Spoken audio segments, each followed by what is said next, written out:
Ladies and gentlemen, welcome to Not a Boring Real Estate Podcast. I'm Ryan Domis. I'm Diego Vazquez, and ladies and gentlemen, today we have a real treat for you guys. We got an awesome dude by the name of Mikey Taylor.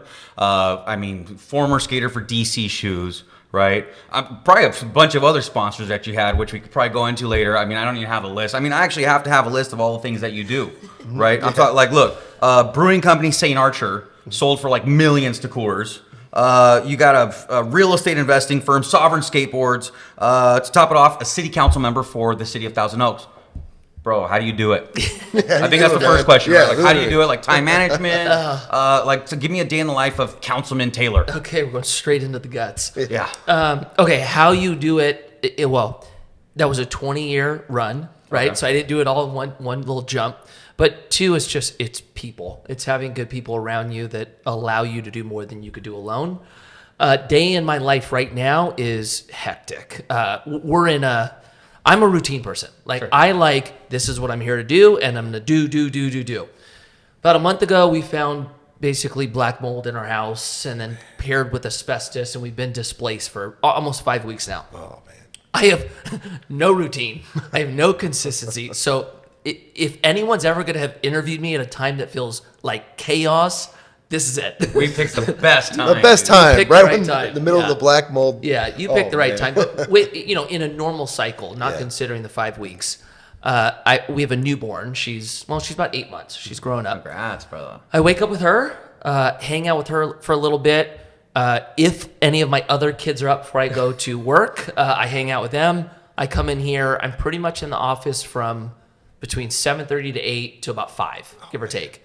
And then it's come home and it's family time. It's dinner, it's hang out with the kids, enjoy everyone. And then if there's anything I need to do, like work-wise, I try to do it once it's bedtime. Mm-hmm. So you have what, like 4 kids, right? We have 4, yeah. We have you're 4. You're like one of those Mormon families where like each kid gets their day. Yeah, Yes. it's not the normal. Yeah, we're living outside the box. Oh, that's awesome. This guy's about to give birth to his first baby. Oh, Yeah, no way. dude, Dushin's about to pop, man. So Okay. we're waiting. June 5th is the due date, but I keep hearing everybody's having their baby like 2 weeks early or something like that. So Okay. we're kind of on edge right now. Dude, we haven't even done the baby shower yet. That's right. We It's like coming barely started announcing the baby shower for like the 13th. And we were going to do it the 20th, but the doctor's like, no, you're going to pop. Like, just hold back. Or not hold back, but push it forward. So Yeah. we're like, all right, well, great, man, whatever. No, So, congrats. But same thing, because we're like, obviously you got a time block, you got to do all these things, and like I feel like one little thing could kind of derail me.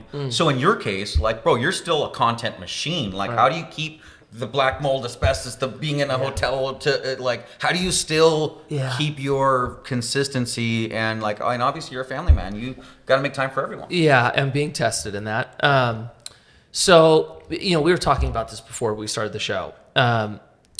My assistant, about 2 months ago, we basically focused on building out arguably the most efficient schedule that we could that would also allow content, because you mentioned we're doing a lot of content right now.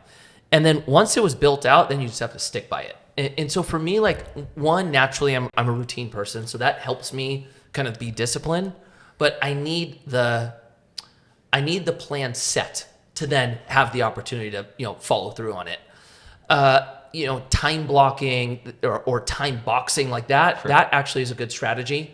I do that, but I don't do it every day. Like if there's a moment where I feel like I'm slipping, I'll start my day off with the sheet and get everything out of my head and then prioritize and then find the time throughout the day. But right now I'm probably, I don't know, maybe 4 weeks out. So I'm running my life right now based on Tawny. Before I go to bed, I open my calendar, I see what is on the agenda for the next day, and then I just execute basically.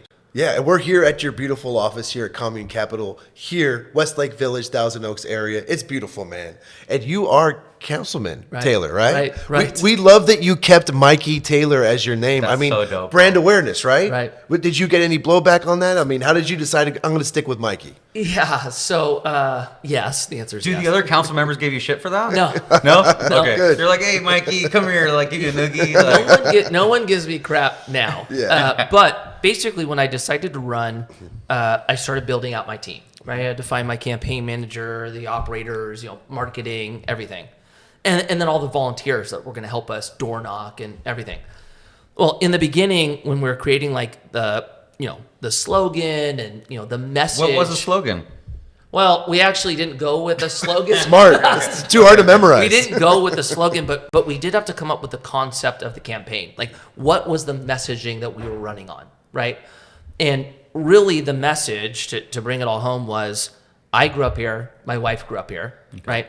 And we're now experiencing what I think is ideal for a lot of people that grew up in a small town, which was my parents are here, their kids are here, and now we had kids. And we're living like in a community where we know everybody, and it's in some regard, I think, the original idea of what community is, right? Doing life with, the people around you. And, what I started seeing, was there was this gap from, like, let's say 18 to 45, where there just wasn't much to do in this area, right? Phenomenal for young kids, phenomenal as you get older, but there's a dead spot here. And why so many people leave. Yeah. So the whole kind of vision of the campaign was, let's create our community so it doesn't give any of our kids a reason to leave. Like, this is actually a place where they want to do life, where they want to build business, where they want to raise their family, so that they can experience what we're experiencing, which is amazing. It's like, my kids see grandparents all the time, cousins. It's like an ideal situation. So with all that said, that was like the concept in which we were running. And then when it came to the name, Thousand Oaks, by and large, has an older demographic. Yeah. And that is definitely the demographic that votes, right? True. And so my campaign manager was like, Mikey, I don't know if this is going to play. Like, you're already so much younger than all the council members. And for maybe somebody in that 60, 70, 80, demographic, they might think you're a child, and they might not think you're qualified for this position. And a lot of times when you're running a campaign, you don't have the opportunity to be, front facing with them. And so there was a lot of conversation around, do I change it to Mike or Michael? And, one thing that I was constantly trying to hang on to was, I don't want to change who I am by doing this, right? Like, that was something that I think that's something that brings a lot of distaste to us when it comes to politicians, right? Everyone feels fake. Yeah. And so I kind of wanted to do this and go, what you see is what you get. This is what I'm about. And if you're with this, you're going to vote me in. If you're not, okay, it wasn't meant to be. And so knowing that was like a priority of mine, I just ran with, you know what, I'm Mikey. Like, this is what everybody calls me. This is what my brand is. It is solidified. This is who I am. So I just ran with it, and then it ended up working. Authenticity. Yeah. That's what matters. I have my best friend Mikey growing up. Like, he's been Mikey forever. One day he's like, it's Michael. I'm like, shut up, Mikey. You're get out of here. Like, and then what's cool now, like, fast forward, like, everybody in the skate community is like, dude, that's so rad. You stuck to Mikey, and it says on the, Thaddeus, Mikey Taylor. Yeah, man. I mean, you set such a high standard. So many skaters looked up to you, but not just skaters. I don't know if you realize this. We were talking about this.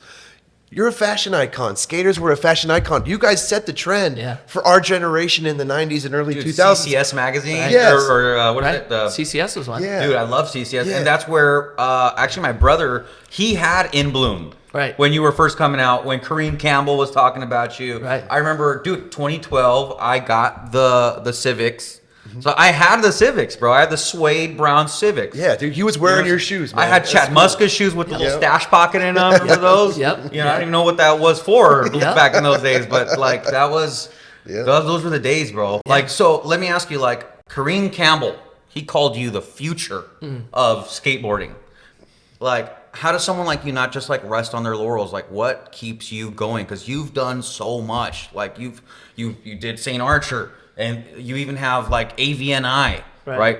Can you tell us a little bit more about AVNI? Yeah, which one do you want me to start with? Kareem or? Well, whichever you want to go with, brother. Yeah. Okay, so Kareem, Kareem famously stated, Dark Slide, I'm the future of, he's the future of skateboarding, the future of, not everybody knows the context in which he said it, though, right? What he did not mean was, I am spewing with talent, and I am just like, you see me on a board and it's just magical. That's not what he meant by it, right? I had a model in which I used to go about skateboarding that was viewed more as like a production, right? Like, how do I create a goal, execute on that goal, and put it out and move on to the next, right? It was all about output for me.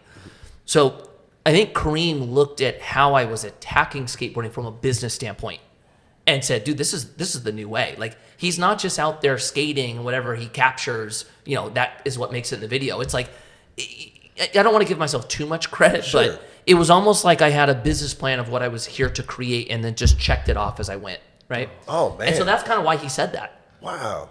Forget AVNI for a second. Holy crap, bro. Yeah, That's because you had the awesome. long view. You were looking ahead already. You know Yeah, what? yeah. I don't know if I was looking ahead. I think I just knew let me think how I can say this right. Sure. I knew what I needed to succeed. And that was paired with this feeling that I always felt like I wasn't as good as like my friends growing up, my peers, etc. And so for a young age, I thought my model of success was outdoing the people around me, right? So, in the beginning, that just started with, I'm just going to skate longer, right? If my friends are willing to skate 2 hours, I'm going to skate 6. And then when we started filming, my mission became, I need more clips than the people I'm skating with. Yeah. If we go out and my friend gets 2 clips a week, I need to get 10. And so that's what started building out this blueprint of goal setting and then executing. Paired with I'm obsessive. Like I am an obsessive personality. And so that was my model in which I used to succeed. And what's funny is even when I started dating my wife, which I eventually got married to, she was always on me about me being gone 24/7, right? I would leave the house at, 9 in the morning. I wouldn't get back till 11 at night. And this was every single day, all day for 14 years. Oh, man. Right? Yeah, it's not easy. And she would always say stuff like, Mike, can you just take off Sunday to go meet my family? Yeah. Right? Stuff like that. And one thing I would always say is I cannot give up or sacrifice a day because I felt like sacrificing a day would allow the people around me to catch up. Okay. Right? So it was almost like there was this fear element to being passed. And I thought what I had to do was just execute more. Mm-hmm. And so there's challenges with that as all, right? It's not all gravy. With something that helps you excel, there's also something about that challenges you. So that's the con to it. That's Fear awesome. is motivational, brother. Well, 100%. And you had a drive to be one step ahead, and that carried with you your entire life. 100%. And that didn't stop with skating. I mean, what from that moment of, hey, I'm a pro skater, fashion icon, I'm doing my thing. What made you go, you know what, I'm not done yet. There's other things I want to do in life. How did that happen? Yeah, that's a really good question. So I rode for this shoe company called DVS. Yeah. Right? It was the first shoe company that gave me a pro shoe. DVS, yes. They were awesome. Yeah. And when I got my first shoe, it was my first introduction into the business side of skateboarding, right? Okay, I need to work with the designers to design the shoe. We get samples. The product comes out, then I have to worry about marketing and sales. How overwhelming does that feel? I loved it, actually. Oh, wow. I loved everything about it. And I loved it so much that it actually drove me to pitch this idea to the president that I could be more than a skateboarder for DVS, right? I wanted to help with shoe design. I wanted to help with marketing. I wanted to help with the team. And I gave him this whole pitch. And after I was done, he looked at me. He's like, what are you talking about? He's like, why don't you just skate? Why don't you just skate? Yeah. And I actually felt so defeated by it Yeah. that I left. And that was the beginning of me figuring out who I was going to ride for. I knew it had ended with them. Yeah. And so an opportunity was created for me to ride for a shoe company called AVNI. Yep. And part of my role, alongside of pro skateboarder, was to help redevelop the team and the brand image. So I helped the team manager, we worked so closely on bringing the certain people in, changing the design of the shoes, changing the design of the ads. Love that. Yeah. But I didn't know that people skills came into business, right? I had this distorted view of what business was. I thought it was top down, top down. authoritative, like I say you do. Sure. And so I went into Ed and he's talking like a crazy person, right? So we would work on samples, we get 3 iterations of it, and by the 3rd, it looked nothing like what we were trying to capture. And I remember one day I basically was yelling at the designers, this is crap, this isn't going anywhere. I'm throwing shoes in the trash can, right? Crap, it was bad. And that night I got a call from the president of AVNI. And he was like, dude, I don't know who you think you are, but you cannot do this. No. This is not business. Me being naive and not having experience, really, I took that as, well, these guys will never look at me as more than a skateboarder. I will always just be a skateboarder. You took it so personal. The only way anyone will ever look at me as anything else is if I start my own company. And so that was the beginning of me going, I'm doing my own thing. Okay. Yeah. And when I actually started my own thing, I realized wow, I am not good at this. Yes. I have to learn actually how to work with a team and really build up those around me. So that was something I learned. But Without DVS and without AVNI's, I don't know if I would have ever started my own company. Oh, dude. Yeah.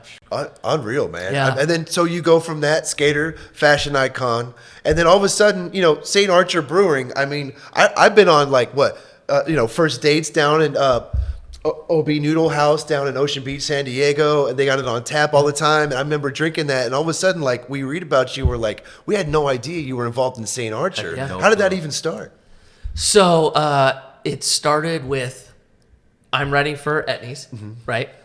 I meet this guy, Josh Landon. Josh Landon was a surf filmmaker, and he was also a team manager, or not a team manager, agent, right? Manage athletes. And so at this time of I'm still with AVNI's, I know I need to start my own company. Any idea that I hear from somebody around me, it's let's start a company. Like I was so hot, let's start a company. Yeah. So Josh and I connect. We drive down to San Diego to film a skate video. And as we're driving down, it's a 2.5 hour drive. All we're talking about is business. Business in the skate industry, business in the surf industry, business in the snowboard industry. What age was this? I was 28. Dude, that's awesome. Right? So about Yeah. 12 years ago, Yeah. 13 years ago.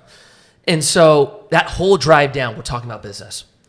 That night, we get on this conversation about, starting something new that had never been done inside of our world, right? Like we got onto this conversation about anyone who starts a company inside of skate, surf, or snow, it's always the same category. It's like shoes, hats, apparel, grip tape, sunglasses. Yeah. And that conversation spiraled into us coming up with ideas that would be like the first of its kind in our world. And he randomly threw out beer. He's like, dude, what if we started a brewery, a craft brewery for that? And my eyes just lit up when he said it. I was like, are you kidding me? He's like, dude, we should do it. I'm like, we should do it. So we abandoned the film. We drove home the next morning like with this like hell-bent idea that we were going to start a brewery. Oh, man. And Josh goes, call your boy P-Rod. I'm like, all right. I call P-Rod.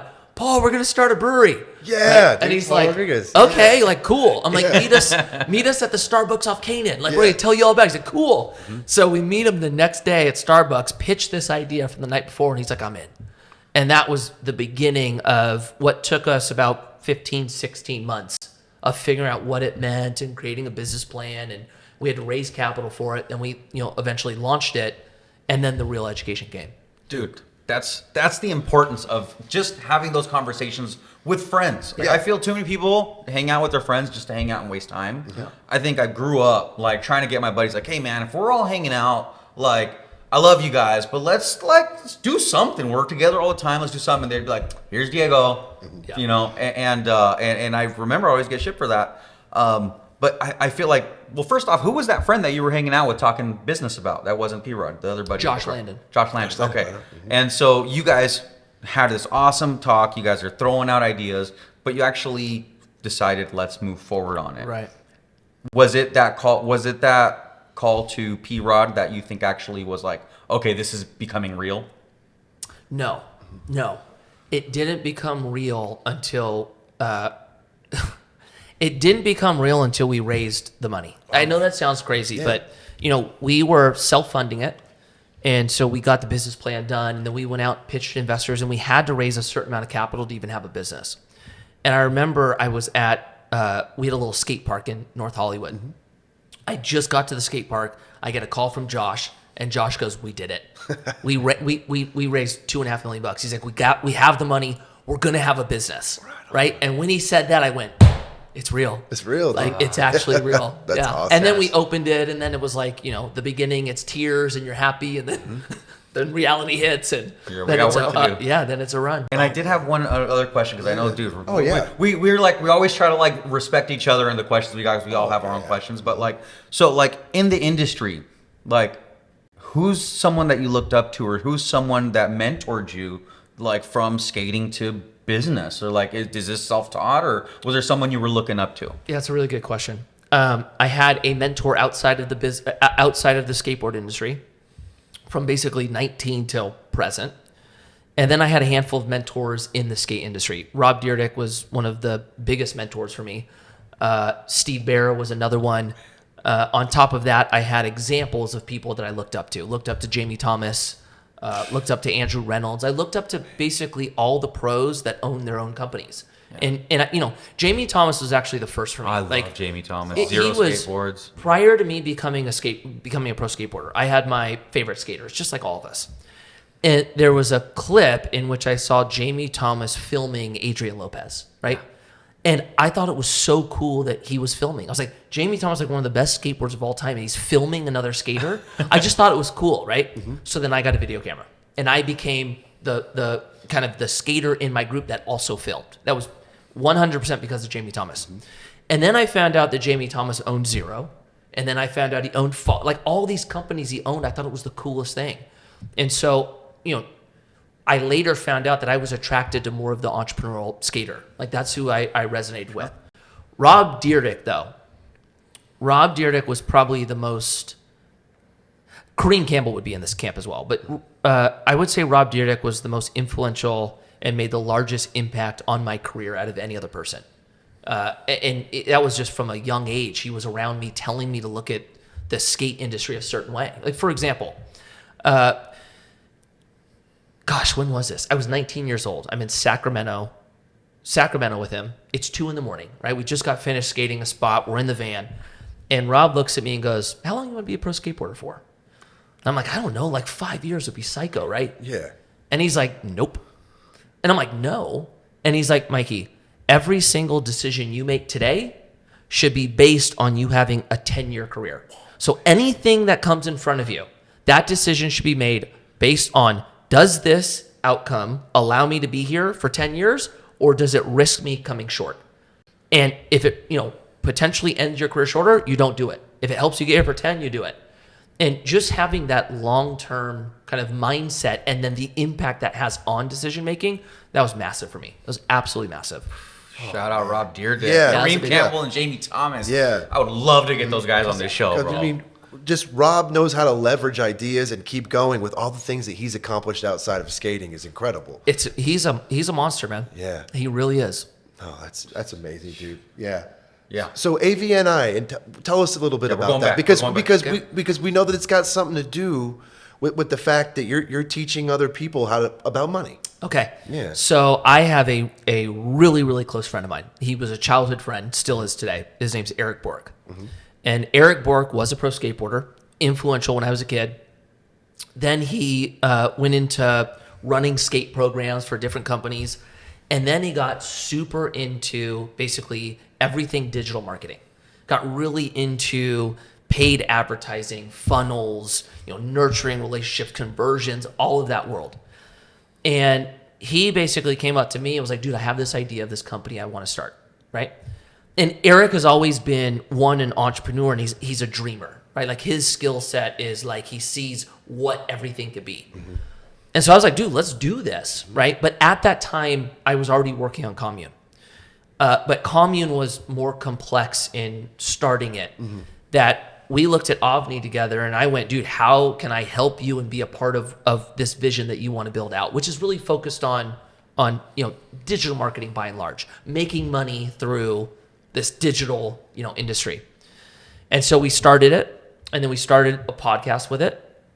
And then Eric really started building out the side of the business that was all the paid advertising. Okay. Right. Yeah. And, when he started focusing on that was right when Commune launched. And then my time really started kind of getting pulled in a different direction. And so to bring it all kind of together, yeah. Eric is destroying it. Really? Oh my gosh, man. destroying it. Right like on. Making more money than he's ever made before. The company it is succeeding. But, and here would be like, where our big conversation is pushing him. Mm-hmm. I want him to be more front facing on social, mm-hmm. right? Where he's more back behind the scenes doing business for other brands. Mm-hmm. But no, he's doing really well. The company's doing well, so it's been a blessing. Yeah, it really has. Right on, man. Now, going back to the education side, because I remember, and I'll have to pull up the me and you talking in the DM in like 2019, where I was like, I forget what, I must have commented on something that you said. You actually responded. You're like, oh, thanks, man, that's awesome. I'm like, what? Right. So then we actually had like a little bit of a conversation. And I remember, I think I showed you a video or two that I did. You're like, well, look, as long as you're educating people, you're doing the right thing. Right. So I think that's what your videos, your reels are doing on Instagram. Like, what about like AVNI or even Commune Capital that you're doing to educate people? Like essentially, what are you doing to get the word out? Yeah, that's a good question. Okay, if you're looking at marketing, and maybe this conversation can be more focused on social media, you really have two options. It's entertainment or education, right? That's it. Yeah. And you know, when I look at social media, and what I would say the largest group of people use it for is to check out, right? It's like, I need a break. I'm doing life. I'm stressed. Like, let me check out from my reality. I think that's the greatest use case for it. I liked the idea that like I could be different on social and actually create content that like gave people a value add for being on social, not was the source of checkout. Like their brain deteriorating. Yeah. I like that aspect, right? Yeah. For my wife, my wife, that's why she always like is on me for it. Like, Mike, I don't want to hear about depreciation when I go on social media, right? Like, I've got 4 kids. I need the break. Like, knock it off with the education, right? But like, I get it that a lot of people are in that place where they need the checkout, but there's also a lot of people that are searching for information that they think is valid. It's coming from a trusted source. And I think there is this desire to learn. And so what we found is we're accomplishing the education part, and it's creating the brand awareness that you spoke of. And then I would say the other form of it is paid advertising. Like, we run paid advertising that helps us get the brand out to an audience that doesn't follow us. So I would say 80% organic right now, 20% paid. Dope. That's awesome. And I think we learned a new phrase from you today when we were hanging out with you. Valuetainment. Valuetainment. Yeah. That was awesome. Yeah. Patrick Bet-David is actually really good at that. It's how do you create the true blend? Grant Cardone would be another one. He's phenomenal at this. How do you blend entertainment and education, right? They are both really good at that. Everything they do, you're glued to it, and you're learning. You make Not a Boring Real Estate podcast. Yeah. That's what you do. That's right, man. Hey. You know it. And that's actually one of the reasons why we started this whole thing. He had sent me a podcast about a year ago, and he's like, dude, did you listen to that podcast that I sent you? And I was like, yeah, but it was boring. Right. Boring. And I was like, dude, like, I can't take all these boring real estate podcasts. And he was like, all right, well, whatever. And I was like, dude, we should have our own podcast. He really did. Like, I think he was blowing me up like for like 2-3 months. I'm like, yeah, because I was actually working on like a mastermind with my buddies. Again, like, dude, I'm from Anaheim, humble beginnings, and a lot of my friends didn't make it out of high school or XYZ. They just a lot of things took over their life. And I was always like, man, I just wish if you guys were to hear some of these conversations that we're having, like behind closed doors, you would, maybe I could just spark someone to better themselves. And I did. I've had people that hit me up and they're like, dude, I fixed my credit thanks to you. And I'm like, oh, awesome. Good for you. I'm so glad that I can help you out with that. Right. And so, yeah, these masterminds, I have buddies who they own restaurants, they do this, they do that. And I'm like, what if I can get them on a podcast just to talk about this stuff? Talk about And then I was like, hey, wait, Ryan's been blowing me up for like 2 months. Let's do this. Yeah, let's do it. So, It's important. And now we're especially here. now. And again, I think I got to the point where in our messages, I was like, man, I hope one day I get to the point where I could help you out somehow. And look, we're here, dude. And I think that's the power of like manifestation. I think that's the power of just being around people that are smarter than you. And here at Commune Capital, you're already doing that, right? Yeah. You have such a great team here with you. Beautiful How many people are office. employed here? And like kind of what's the, like what exactly... What do we do? What exactly do you guys do? How could I invest? If I got $1,000, do I give you guys is that possible? Like, So we have, I think about 16 people total. In the actual company Commune. And then, let me take a step back. We are at the face, we're a private equity real estate firm. So basically what that means is we go out and we raise capital from investors. We then take that capital, manage it being invested into our 2 asset classes are storage and multifamily. And then basically we typically build them out. We lease them up or stabilize them. And then as they start cash flowing, we distribute cash flow to investors. If there's a liquidity event like a refi or an exit, that goes to investors. And then our company participates in that as well. So that would be how we make money. Right? That's awesome. But with that structure, there's a lot more people involved than just us, right? When you're developing, a lot of times you'll have a developing partner, then you'll have GCs, then you have property managers on all the assets. So it's a lot of people when you look at everyone that goes into it. But at the parent company that we have, it's about 16. Gosh, what else? Can you invest $1,000? Right now you cannot, but that's hopefully for only a short amount of time. Right now you have to be an accredited investor to invest with us, which means if you're single, you make $200,000 a year for 2 years. If you're married, you need to make $300,000 for 2 years, or you have to have a net worth of $1 million, excluding your primary residence, right? You need one of those three to qualify. Now we're working on a new offering where that will not be the case, and basically anyone can invest, and we're trying to bring the minimum way down. Cool. Yeah. It's just not here yet. Yeah, it'll get Right now there. it's like $1 million or nothing. Yeah. 100,000. Okay. Cool. Yeah, 100,000 is our minimum. Right on, because we're seeing the images behind you of these beautiful buildings that you are part of. Like, what an incredible idea. I mean, what made you think that, okay, let's start an investment firm? What made you think of that? You're a skateboarder, Mikey. Right. Yeah, dude. Right. Like, What's going on? yeah, man. That's a good question. So when we started Saint Archer, we, like I said, we had to go raise money, right? So we raise money. We have to then, use the capital responsibly to build out the business, and then, we experienced selling it, and then, payday to investors, which was awesome. I loved that whole process. Like, I really liked the idea of having a vision, having to find, capital to build it out, and then, the full circle money going back into investors' hands. And so I knew I wanted to do something with that. But I enjoyed business as well. Like, I didn't want to just go invest in apartment buildings myself and just focus on like the investment side. I like the idea of having to bring teams in and, create new verticals, before you have the capital to do so. I just like that part. Yeah. And so I tried to look for a way to capture both in a business. And, our business being investing, I get to experience both sides. You're a creative, dude. That's awesome. Yeah. You really are. Yeah, so it's fun. Yeah. It's hard. Yeah. It's fun. Dude. Yeah, and you're in the area that you grew up in. I Right. mean, did you have to cut off people to get to where you are? I mean, we've got those. Like how many of your old buddies are like asking you for money? Like, did you Yeah. have to like, cut some people off? Or Yeah, how old are you? I'm 32. 38. 32, 38. Do you have kids? No. You're about to have your first. About to have my first. Okay. The reason I asked, I just had this conversation with somebody last week who is 30, and he's about to have his second child, Okay. right? And he basically positioned or asked the same question. He's like, dude, what are your friends like these days? Like, I have people around me that like aren't really doing anything, but like I've been friends with them for so long, and they're not really headed in where I'm going. I just don't know like how to handle this, right?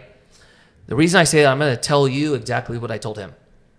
When you start having kids, that becomes, in my perspective, the time where things really start changing. And you start surrounding yourself with people who are going through what you're currently going through in this life cycle, right? And so you start building relationships with parents that have kids. And then even with that, you start connecting with people that are raising their kids similar to you, right? So that naturally kind of puts you in a different friend group. And then when you add on what you're talking about, like when you're trying to do something that is not normal, right? You're trying to make more money than the person next to you. You're saying no to things today that will benefit you in the future, right? Going against what the 99% do, that naturally causes challenge. And so what you're going to be faced with, and I had to go through the same thing. There's going to be people that you had relationships in the past that you will forever care about. And when you see them, it will be love. But you're not going to hang out with them on a day-to-day basis, right? And then you'll start building new friendships that are more aligned in where you're headed and less based on where you were. Now, in my perspective and what I hope for some of the people that, are maybe stuck in the, whatever you want to call it, don't think anything's possible. Maybe they're dealing with issues that, came down from, generationally, their parents and their parents' parents, and they're just stuck, right? I try as much as I can to try to bring as many people as possible with me. Some people just aren't at a point in going yet. And so that I would say is the hard part. That's the challenge. What I will say though, there's having friends when you're kids, and then there's having friends when you start getting older. The friendships I found that you make when you're getting older have more depth to them. There's more responsibility and more going on at this stage, and I've just found that you kind of build closer and stronger relationships. So I would say that's a pro. But with all that said, your circle gets a lot smaller as you get older. Oh yeah. I figured. Yeah. Yeah, so like when you're kids, that's based on environment, and then Right. when you're older, it's based on choice. Right. That's right. Yeah, that's exactly right. That's awesome, dude. So yeah, That's there's why a- we love doing this. I'm learning so much, bro. Yeah, same, Thank man. you, bro. Yeah. It's- So I have Stuff I we have need to some hear. childhood friends that I am 100%. They're right beside me, and then I have a lot that aren't. Yeah, because we do talk about the friends that are still with us Right. every day, and the friends that we really couldn't help out. Yeah. And some of them, may they rest in peace, and some of them we wish them the best. Right. So That's right. Yeah. Well, dude, because I mean, you're publicly. It says you got like 50 million in the bank. You know, sorry to put you out there, but that's public, right? Like that's why we're like, dude, I'm sure he's got people blasting him like, hey man, what about this, half-brained idea that I got cooked up? Like, Right. I was thinking that's why you started Commune Capital or AVNI. You're like, look, why don't you just give me your money and I'll do it for you? That's what I was like. Maybe that's why he did it. Yeah. Yeah. But that's just my take on that. Well, look, I do get I get some crazy ideas. Yeah. I get some great ideas. What I tell most people if they have an idea, spend the time building out a business plan. It forces you to actually break down your idea and create a pretty clear path on moving forward. I would say 95% of the people I say to do that never start the business plan, and then it just stays an idea. Yeah. And then there's others where like I remember them giving me the concept, they create the business plan. Now they're giving me updates on how the company's going. It's going well, so it's cool. But no, with that when I started Commune, it wasn't for that. It wasn't for startups. It was Yeah. for real estate. Okay. Yeah. But I was looking at it through the lens of the athlete, right? What I didn't like is that my biggest and my favorite skaters who were larger than life, a lot of them kind of disappeared after skateboarding, and then I always felt like they were like at the top of the mountain during their career, and then they just kind of slowly went downward, and something about that just didn't seem right to me. And so I wanted to create something that helped skaters go through that transition of life after skateboarding, but also kind of help put them on a path where skateboarding is just the beginning. And everything they do after that is, upward and onward. And so there was that in mind. But no, the startup and the random idea wasn't. No, that's Yeah. you know what? Even Yeah. again, even on a smaller level, like I've had a lot of like friends. They're like, "Hey, man, I want to do this. I want to do this," and they want me to invest with them. And exactly, I'm like, okay, perfect. Why don't you build out a business plan Right. and let's move forward from there? And that just stomps out like 90% Yeah. of I'll them. never hear from him again. Right. Yeah. Right. I mean, look, somebody told me this a long time ago. Do you guys know who Steve Barra is? Yeah, Steve Barra started the Barracks. Yeah. That's massive. Yeah. yeah. And he started it. When he started it, it exploded. And I remember somebody in the industry were talking about the Barracks and how crazy it was in that time. And he looked at me and goes, I mean, when you think about it, it's a warehouse with a skate park in it, which we've all had. Yeah. And he just films everybody in it. Like it's not the idea. It's that he actually took the idea and did it. Yeah. And the focus that he made was that's the only difference that separates the dreamer from the creator. That started a Right? culture, though, man. Yeah. Yeah, it did, totally did. But his point was everyone has ideas. It's the few that actually take the idea and do something with it. And to me that was encouraging to hear. Right? That's the only difference. That's all you have to do is actually try it. Yeah. So I think it's good to know. Words of wisdom, you guys. Oh, I hope big you're time. freaking listening, dude. No, I know, because like you take these random ideas that you have and you turn them into a business, and then Saint Archer started the way it did, and Right. it kicked up a lot of. I mean, it felt like every bar and restaurant in San Diego had your stuff. It was crazy. It was awesome. It was crazy. And then you got approached by Miller Coors, right, to sell it. And Right. that idea, did you just decide, hey, this is the time? We were approached. And then ended up getting multiple offers. Awesome. And what we were pairing with, what that was paired with was we were at kind of a crossroads with our business where we either had to raise a lot of capital to grow, and the beer industry it's difficult, Yeah. and it's capital intensive. You constantly need more money. And so we looked at how much we'd have to bring on and what that number that we would have to get to exit for the same return we were going to get if we exit now. And it just seemed like so much risk to keep it going and try to get to the much larger number. And so we ended up basically selling, and ended up being like the greatest decision. Yeah. Because it was, when you look back and look at the timing, it was perfect timing. The craft beer industry has completely changed since we were doing Saint Archer, and I don't think we would have gotten there. Man, that's awesome. Now, we don't have too much time left with you because you're obviously a super busy guy, but you have some of the most awesome reels that I've seen out there in a long time. As far as valuetainment or edutainment, that you have like really good stuff about like the real estate industry. I mean, like you've even talked about like the whole Biden deal with like the rates going up for people with good credit. Right. What's your take on it now that you're on our show? Oh, about that one point or all of it? Give me that one point, and then let's go into all of it. Okay. That point, I think actually, it's more based on,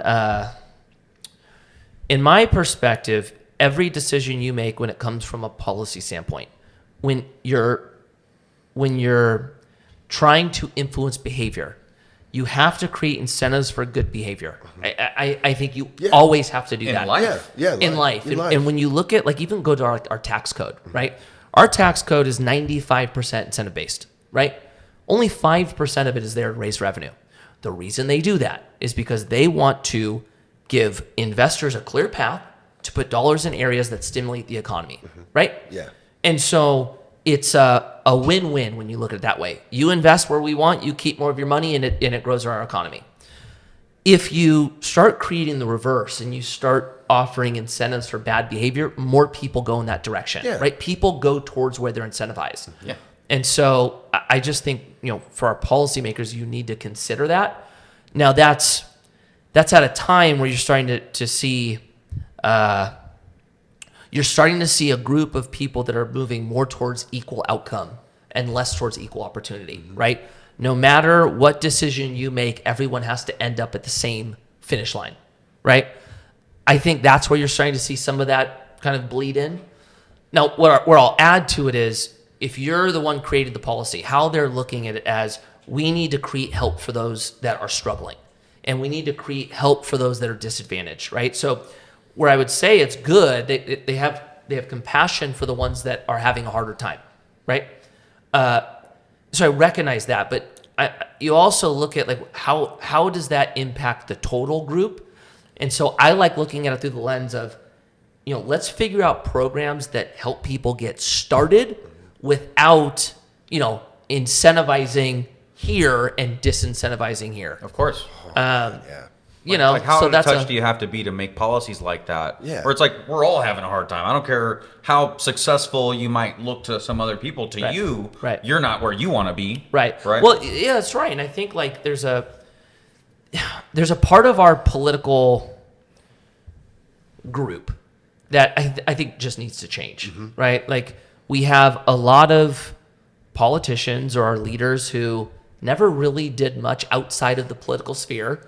So, I think the lens in which they make policy is, they don't have as much of a clear shot that somebody who actually built a company would have. I think the other kind of example is, we have people that are moving into politics to be famous and to make money, right? Like, that was never what politics was meant to be. It was meant to be like, I'm going to step up, I'm going to serve for my community, and then I'm going to get out of here. That's right. All of our founding fathers were farmers, basically. Right. Yeah. So, I think we're experiencing that as well, and we'll see where it goes from here. Yeah, man. And we were just talking about the mansion tax. I don't remember voting on that. So the mansion tax is LA City only. That's it. Okay. Yeah, LA City only. Okay. And, that to me would be another example. That's actually a perfect example to talk about incentive, right? Sure. For those of you that don't know what the mansion tax is, if you sell a home between $5 and $10 million, there's going to be an added, I think it's like 4% right? tax. Yeah. And then anything north of 10 million, I think, is a 5.5% tax. Oh, right? Money. Right. Yeah. And it's created so that they can use that added tax to build affordable housing. Okay. Right. Well, that also includes multifamily, right? And so when I look at this policy, this is the lens in which I look at it. Where I don't think these politicians understand how it's done. If you make it more expensive to build in, let's say, California, that does two things. One, it keeps a lot of investors out, right? Investors, most investors will not do business in an area where it's difficult and expensive. That's right. But what that also does is it keeps competition out for those who do invest here, right? Then you pair that with a market that is so severely undersupplied that you now put ourselves in a position where the supply will not come. No. And so you might be using some of those dollars to build affordable housing, but affordable housing is by and large going to be solved by adding more supply. That is really the only way we get out of this. And so by disincentivizing those that are going to be the ones adding the supply, you just put us in a position where everything will always be overpriced. But this is what I said when I made that video. We invest here, right? We are an investor in California. And when they make policy like that, we're not mad at it because it keeps our competition out and ends up putting ourselves in a position where our assets are valued higher than they would be. So I would say as an investor, fine with it. Yeah. You know, as a council member who's like looking out for the community, granted, that's not in my community. Sure. That would be a terrible policy. No, It's absolutely terrible policy. No, it's true.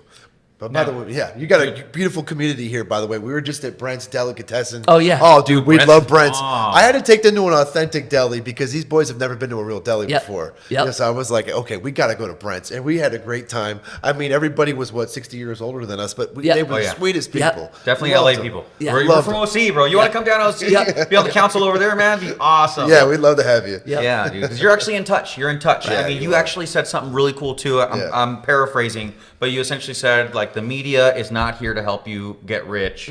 But they're also largely in part the reason why most people won't invest. Right. Explain a little bit about that. Okay, two things going on right now. You have legacy media who is losing market share at a rapid rate, right? Then you have alternative, social media, podcasts, etc. Well, when you look at legacy media, all they're trying to do at this point is just grab attention, right? They're watching everybody go somewhere else, and so they're incentivized to say whatever they can to get somebody to stop at legacy and not go towards TikTok, Instagram, etc., right? So because of that, they're incentivized to create headlines that are clickbaity and don't tell the whole truth. Now, if you read the actual article below it, usually towards the end, it actually says what's going on, right? But most people don't do that. No. Then you move over to social media.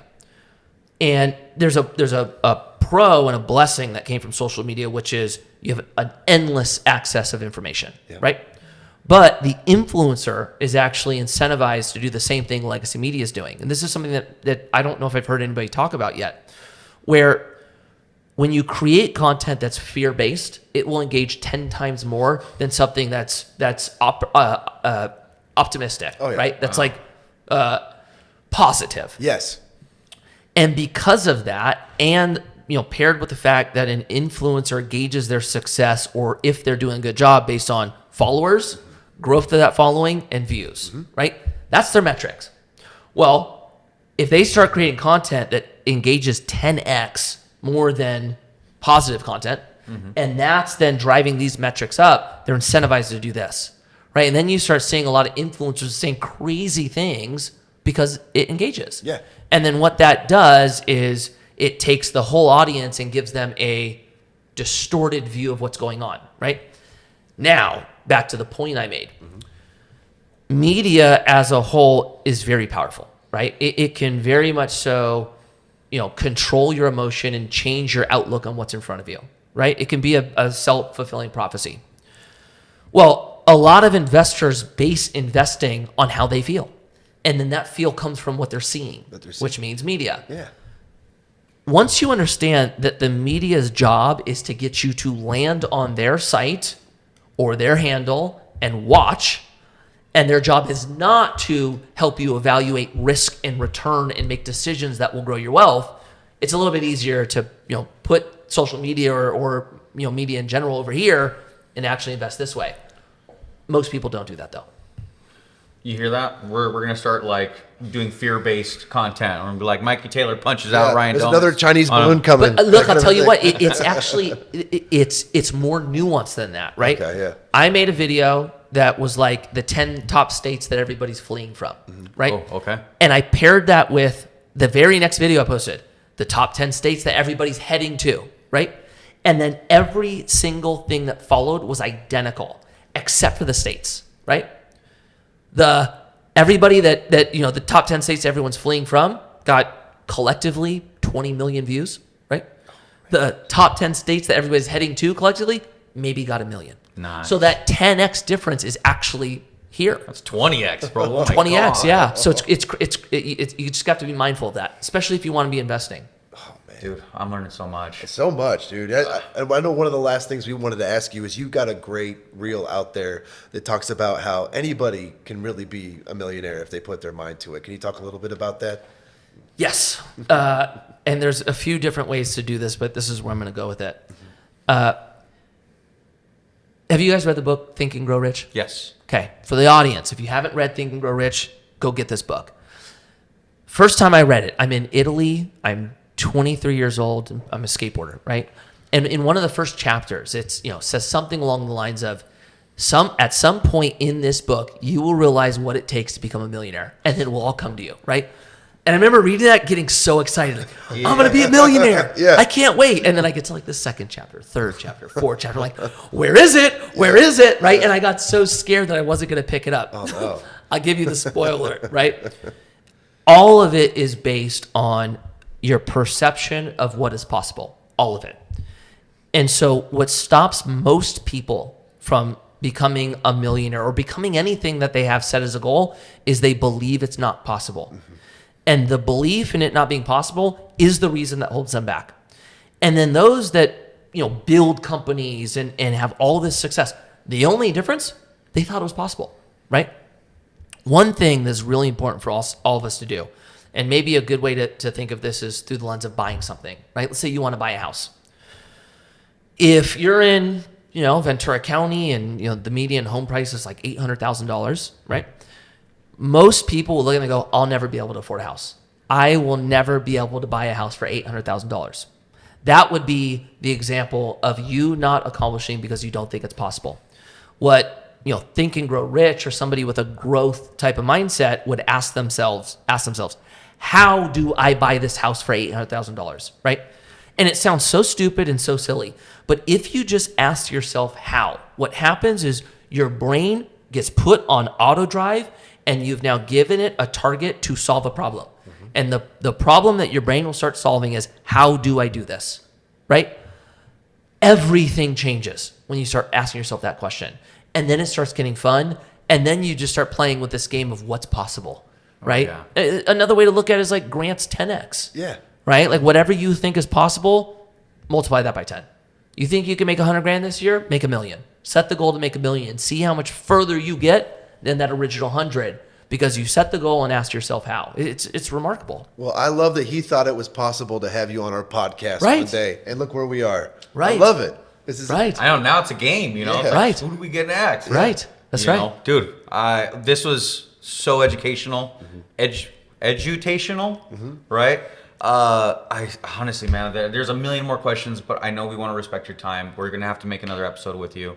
Maybe you could bring P-Rod or somebody with you. Let's do it. You know what I mean? Let's do it.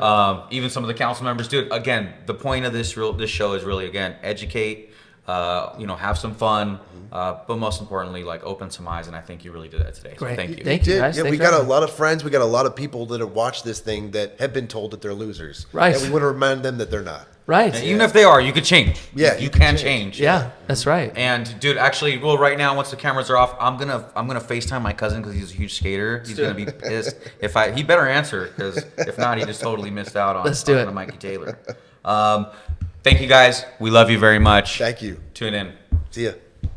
Awesome. dude. Thanks, guys. Thank you, Mike. Appreciate You're that. the man. Appreciate everything, dude. That was great. That was awesome. Yeah.